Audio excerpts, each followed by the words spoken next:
So it's a little bit tight, but I'm going to do my best to show how to do brake shoes, how to check them and how to check the clearances and that. This on the back of a Starlet, so just so happens that I have the same type of car that is in the GMIT anyway, so that's handy. Alright, so first of all we're going to take off the hub, okay?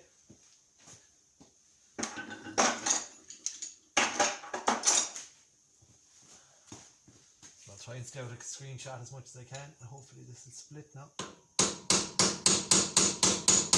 No, need a smaller screwdriver.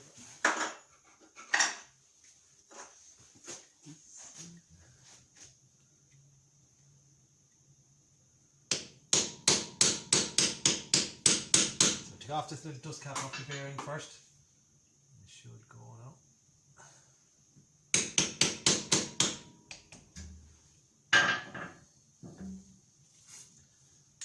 And once it starts going, it should pop. Let's get the screwdriver in behind it. And try not to damage it, guys, because we'll have to reuse it again after, alright? Then there's this like a lock nut with a lock and tab on it as well, right? So you take the split pin out of that. Screwdriver again. Just straighten out these two.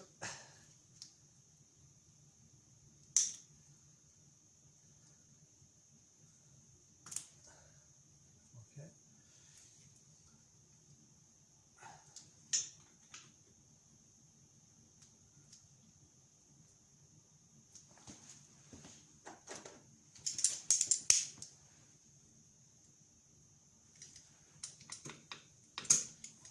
Okay, split pin out. And keep all this together. Lock and tab washer out. Okay. Now, we're going to have to be careful here now, guys, because there's tapered roller bearings inside here, okay?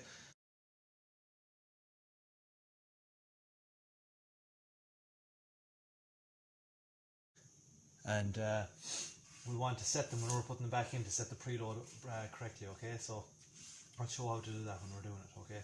But just, you know, as a pre-warning, okay, we don't want to over-tighten that when we're putting it back. Some of us aren't used to doing these because they're mostly in the older type cars and trailers and that, okay? So just be cognizant of that when we're putting this back together. We don't want to tighten that too much. We just want to put a preload pressure on it, okay? So kind of hand tight and maybe a half or a quarter of a turn after. Alright, so we lift that off now. Use the old adjustable for that if you like, or a socket. I think it's a 24. So notice now how it's not too tight, should open quite easily. Alright, so that's not tight at all.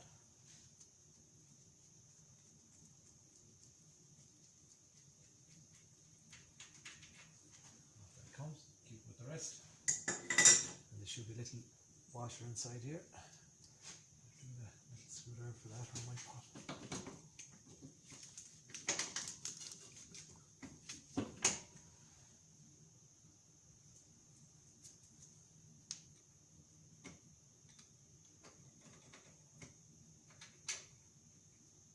Okay, this little washer, and the little groove on it there, and that little groove goes into this groove here on the stub axle.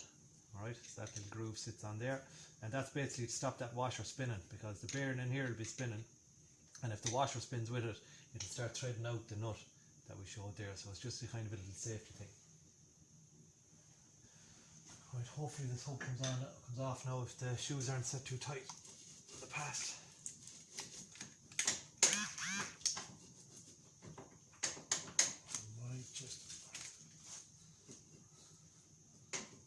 Someone set them quite tight, and there's a little bit of a lip on it, so I might just have to get 2 screwdrivers. Get out this bearing first.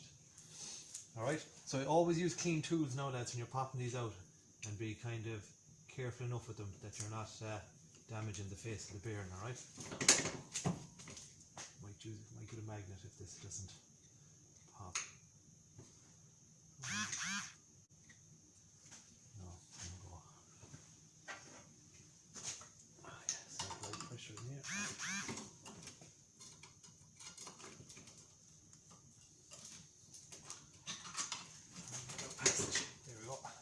So it's coming out, and be careful with that bearing now. We don't want to drop that and get all the dust and grime off the ground on it, okay?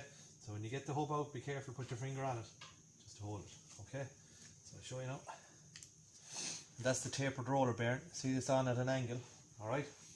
And there's a conical face in there, and then there's another tapered roller bearing, an internal one here, and a seal, alright? So I'll show you how to set them up after. It's just important to keep them clean, alright? Don't leave them under the hub or something like that where the dust will be gathering on them, alright?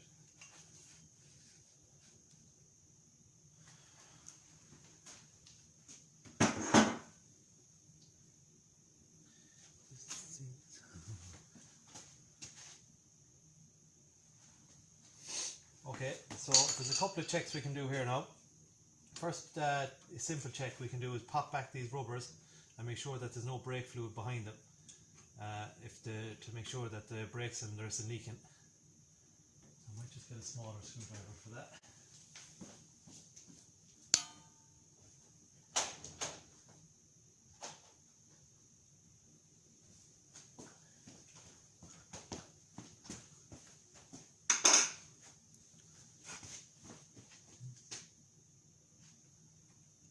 This one back now. Just be careful of the rubber, and there's definitely brake fluid there because after spraying out. Okay, so we know now, because there's brake fluid leaking there, we know that this cylinder is faulty. The seal is gone on the piston.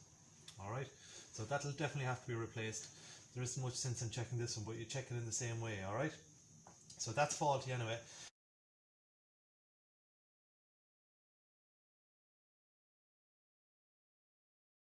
And it kind of takes the next test, like it kind of negates the next test, I suppose, but we can do it anyways just to show. Just get a screwdriver or something, and we're going to push back on this piston here to make sure it's not seized. Alright, that one is going back, so that piston is okay, and there's another piston on this side, so we can push back on him to make sure he's not seized. Okay, so that's the two pistons checked. Neither of them are seized, they both go back, and then they should come back out again with the spring inside here. Alright, we're going to end up having to change that now anyway. Alright, the next thing that we're going to do is, I'm just going to sit in for a second, or if you're in the garage you get your mate to do it, and we're going to just pull the handbrake.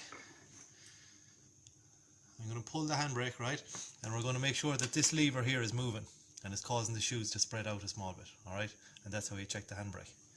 So give me a second, I'll have to take off these brakes and the brake fluid on them.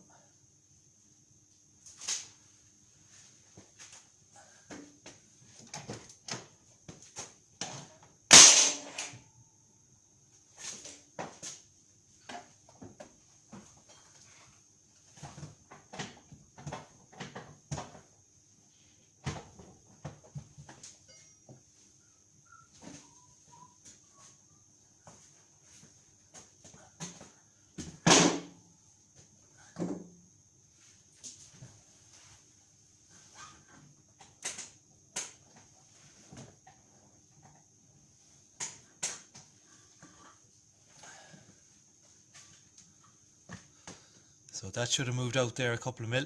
You can put a little white Tipex mark on there or something if you want, or scribe a little mark on it to make sure it's moving freely. So sometimes if you're on your own you can do something like that. Alright, we see now if that's moving. So that should go back under its own pressure of the spring, alright? And if that's moving freely forward and back, it means that the cable is alright and that it's not seized. Sometimes the seize up here in this rivet, okay? So you might have to take it apart to kind of free that out a bit with some freeing oil or something. Make sure you don't get any on the shoes, okay? So that's the handbrake pulled. I'm just going to let it off now.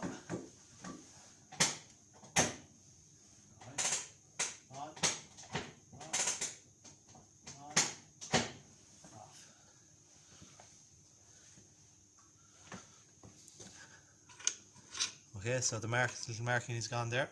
So that means that the cable is okay and that this is moving under, it's returning under its own, it's returning with the spring. Okay, so what else? Okay, so there's a couple of kind of technical checks in we can do, right? We can check the brake friction lining, how much brake friction lining is left on the shoe, alright? That's something we can do. So what we do is we take our micrometer and we measure the total thickness here. So you can measure at that point, okay? And then you measure the thickness of the steel part of the brake shoe, and you take one away from the other. And the next thing then is we want to kind of figure out, or we want to know, which of these shoes, which is the leading shoe and which is the trailing shoe. Alright, now what happens is when you're moving forward, your hub, okay, is moving in a clockwise direction. Sorry about the wobble. So I'll show there now.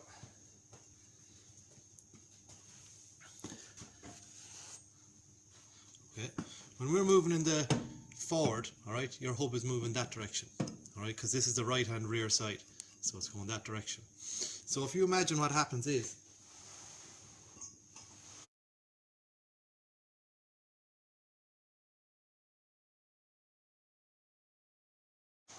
the inside of the hub catches on this part of the shoe.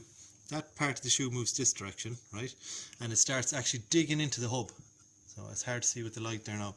If the hub is going in this direction, and it actually helps pull the shoe into itself. It pulls the shoe kind of that way. It pulls the shoe that way. Alright, so this will be your leading shoe. They call it a leading shoe because it's the one that digs in more.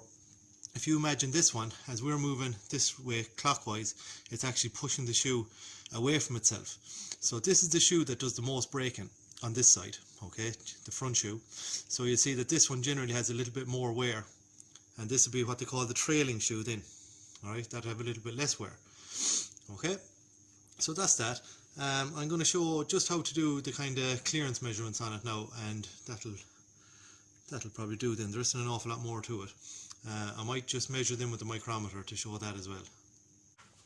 0 to 20 micrometer. That's the 0 to 20 micrometer, okay. And we're just going to check that it's properly zeroed, so the surface is nice and clean on it in here. And you just close it up like this, nice and steady. And then we use our ratchet to bring it the last bit, okay. So it's nice and zeroed there. Alright, so I'm just going to check this steel part here first.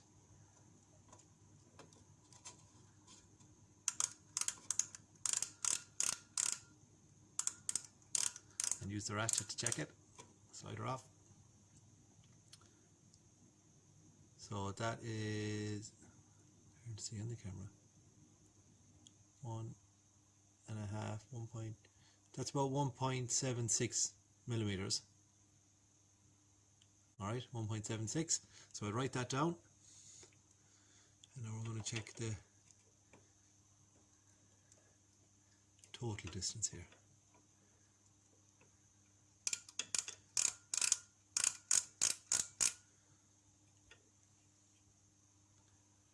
Okay, and that is 1, 2, 3.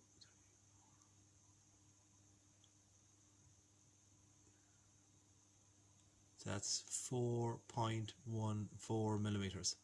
So you take your first reading away from your second one, and that gives you the thickness of this friction line in here.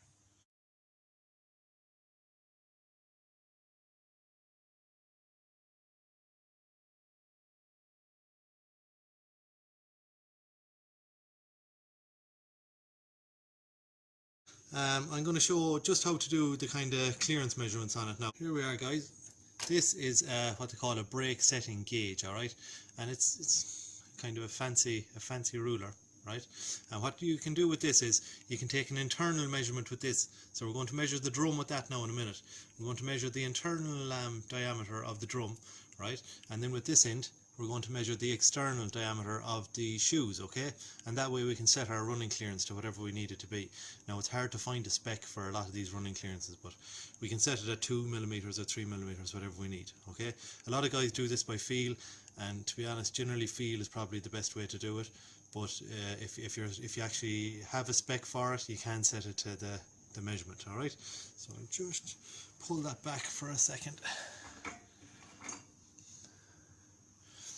Okay.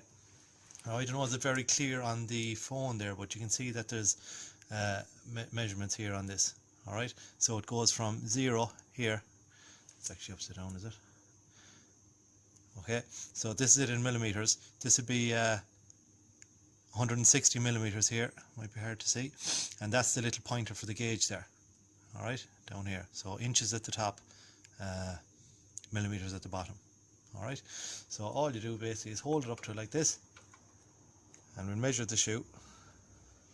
Probably want to measure in the widest point, like that. Make sure everything is nice and square, and tighten up our little lock nut then.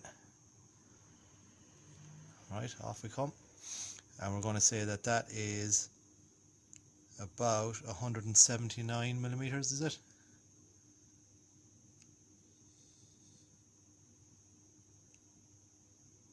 179 mil. Okay, so after that then you write that down first of all. Okay, so after that then we can get our brake hub, okay, our brake drum, and we're going to do an internal measurement on the drum. Okay, so we can do that on the bench here. Sorry now guys, I'm working at night with a kind of a cheap stand in my own cars. So let's see how this bears out. We'll do our best. Okay, so that's the brake drum then. Okay, and we're going to use this side of the measuring tool in for that. All right, so it should be slightly wider than the shoes. All right, so that should fit in there. Yeah, and it fits anyway. That's good. So that little bit of movement there, that's going to be our clearance now. So we'll just see what that is. You spread these out. Something like that.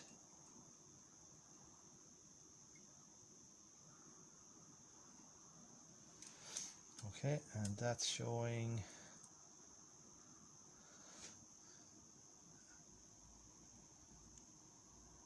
come on, it's bad.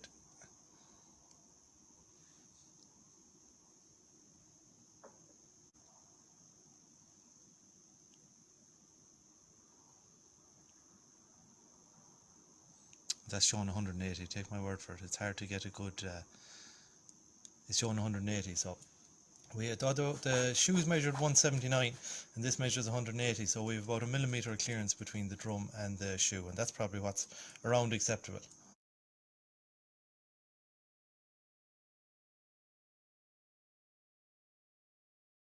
We're going to check our specification to make sure that that's within spec, because as it wears, it's going to wear this surface around here, okay, and the diameter is going to get bigger and bigger as the drum wears, okay, and that's why you get a kind of a lip here on this surface. Okay, so I'll just do it to show, all right, but I'm going to check my spec on this.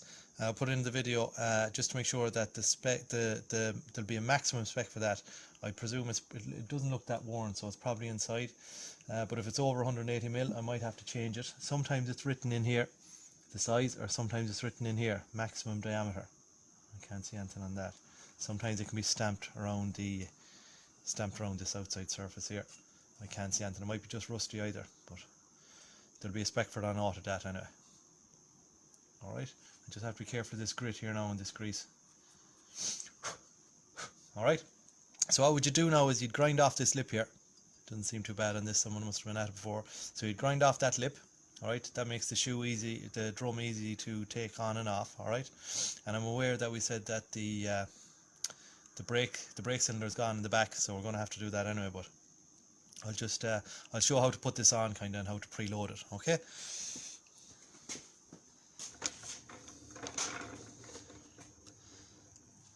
alright, so if my clearance was too big, guys, what I could do is I could adjust this little ratchet mechanism here, alright, to make this adjuster longer, and that basically pushes out your shoes out to the outside, and that would reduce the clearance between your shoes and your hub.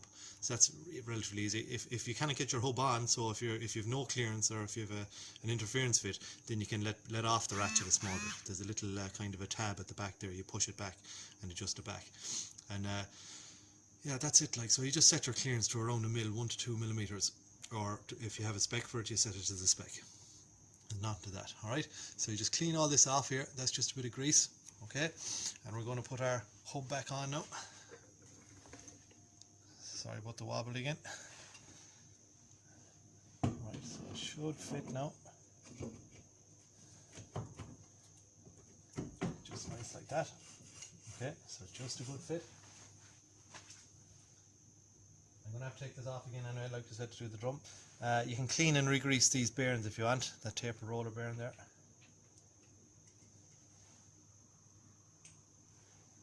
Washer with the tab, so don't forget this little tab here. He goes to this little slot, alright, or this little keyway. Okay. And then on goes this nut. Okay, so this kind of goes for anything with a tapered nut, lads. If I don't set this right, if I don't kind of set the preload on this nut properly, what happens is I'm going to get excessive thrust play, alright, or axial play, so that hub can move in and out this way now, and those bearings would wear out too fast, alright. And also, it's hard to see now there, but you're getting radial play as well, alright. So if that's in a gearbox or something like that, it's so important to set that preload correctly, because if you don't, you'll wear out the bearings quicker and the shafts will be moving around and rattling, alright.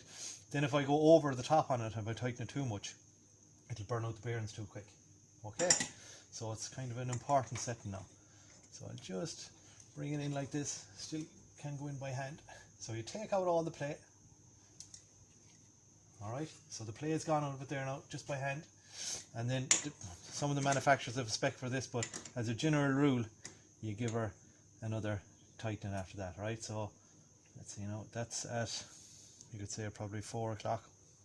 And you get a feel for this, we'll bring it to 6. Alright, so that's still turning. If I tighten it anymore, I'm putting too much pressure on the bearings, and if I don't tighten it enough, it'll be loose and the bearing will go prematurely either way. Alright, so that's it. And when we've the wheel on, we can check it for play again, and if it's too loose, we can give it another slight little turn. Alright, but I wouldn't tighten it too much more than that now. You get a feel for it. Okay, so that's that. On goes the lock nut in. I'm not going to do it, lads, because the lock and tab washer.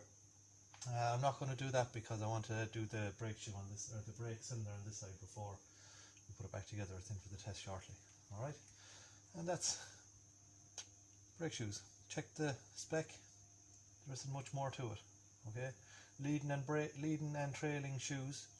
Check the cylinder for leaks, check the cylinder for movement, check the cable for movement, and check the handbrake arm, or the handbrake mechanism in here for movement.